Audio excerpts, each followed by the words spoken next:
Before we get started, just a few things. Basically, at this point in the season, Fornell has been tracking a drug kingpin named Merriweather. Vance and Gibbs are both in on it, but now Fornell has just gone missing.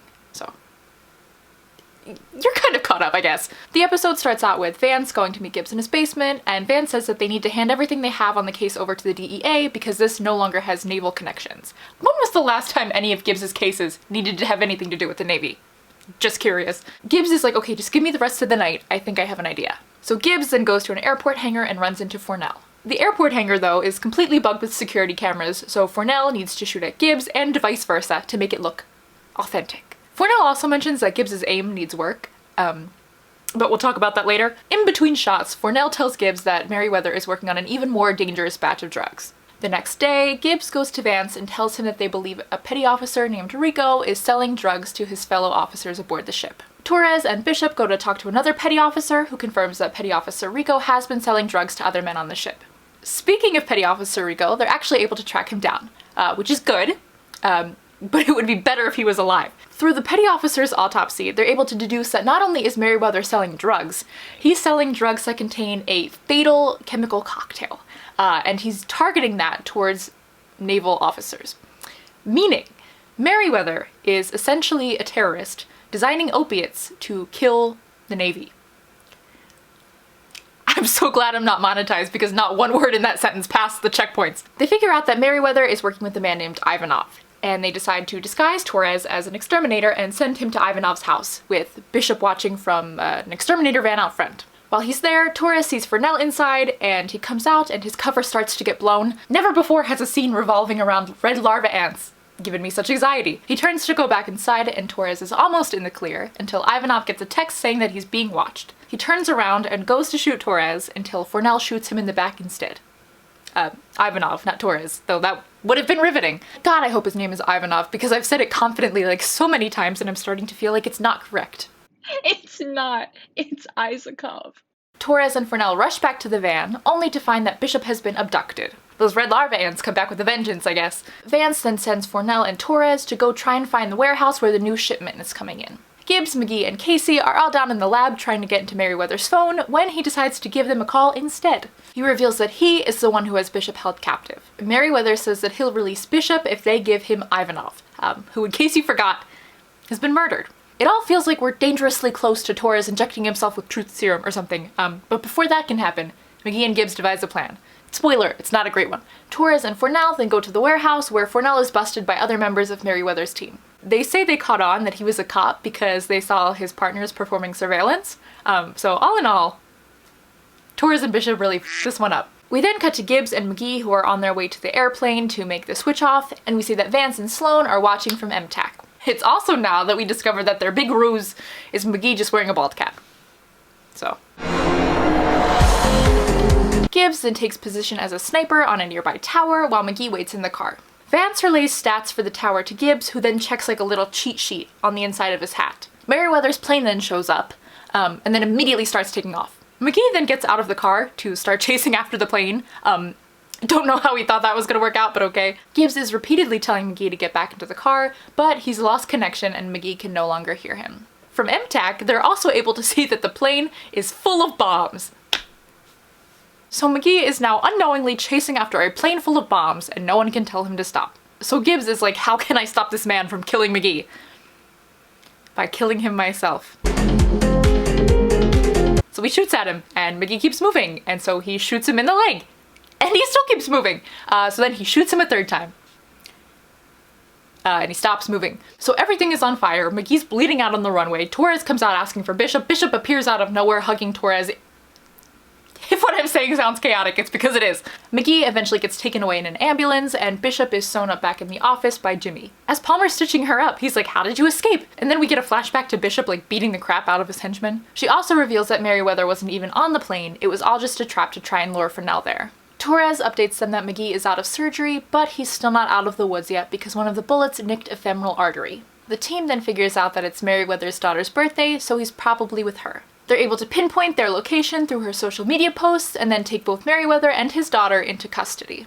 Gibbs then goes to visit McGee in the hospital. He talks to Delilah, who is just shockingly understanding about the whole situation. And then Gibbs goes in and sits by McGee's bedside. And that is Head of the Snake. This episode is so interesting to me because I think it showcases a lot of the highlights with NCIS right now, but also a lot of its struggles. I guess I'll start out with one of my more controversial statements. I'm still having pretty much the exact same problem with Bishop and Torres that I was having last season. Let me explain. The show is very much encouraging a romantic relationship between the two of them, which I have literally zero problem with. However, I just feel like we're missing so many building blocks in this relationship. The part where Torres and Bishop like hug and reunite is played as such like an important moment between the two of them. Like she goes to him before she even goes to Gibbs. I feel like we need more build up in their relationship to show why that is such an important moment, why she went to him before she went to Gibbs. Do you know what I mean? It just sounds like I'm like a hater in this relationship, and I promise you that I am not.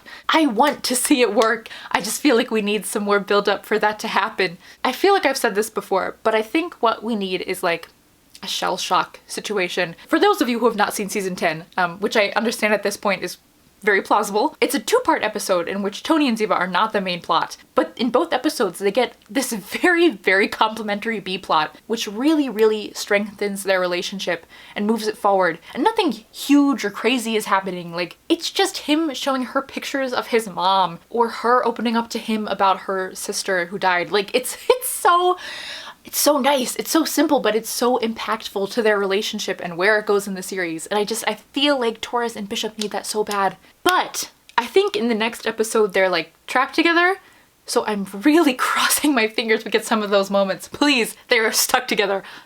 Have them talk, please. Also, interestingly enough, we just kind of did that with McGee, because in the episode prior to this, McGee and Delilah kind of worked on rebuilding their marriage, which, by the way, hi, I love Delilah. I miss her. Please keep bringing her back, please. Speaking of McGee, what the hell is happening? I'm like 99% sure he lives, though I've been wrong about things like that before. I'm very curious to see how this is going to affect Gibbs and McGee's relationship, because I feel like that's something that's been on strange ground in the past couple of seasons. I believe Sean Murray said in an interview that this is kind of going to take an interesting toll on their relationship and they're going to have to work through it, which is something I'm so excited for.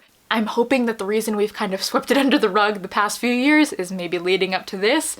I think it was also in that same interview where he said that this plotline isn't over yet. The never-ending plotline. There was a moment after they arrested Merriweather and his daughter where Merriweather was like, this shouldn't, cost my daughter her life. And Fornell was like, well, now you know how it feels. And I thought that was like a nice closeout to that arc right now. I'd love to come back to it at some point, but I would also like to have a little break, especially so we can talk about Sloane. Remember Sloane? Our time with Sloane is rather fleeting right now. I would love to talk about her daughter more, or her relationship with Gibbs more. So I just really hope we start getting into more of that build-up with Sloane, because she's one of my favorite characters in recent years, and she just has so many nice potential plot points that I would hate to see go to waste. Gibbs.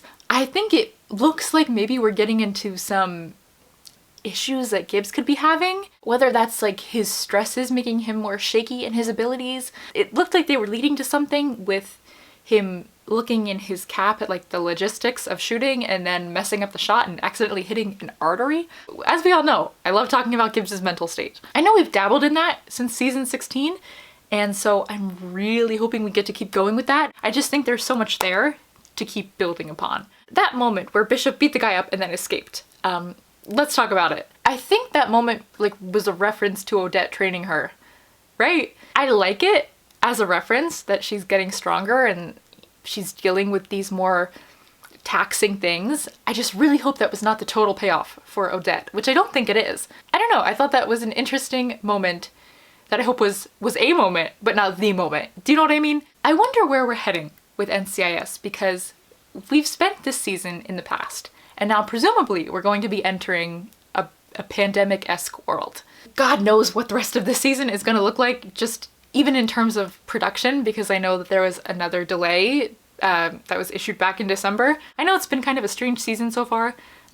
and I think it will continue to be throughout the rest of the season, just given the circumstances. What was it? Season 5 was made under strange circumstances, and I think that has some really, really solid arcs and episodes in it as well.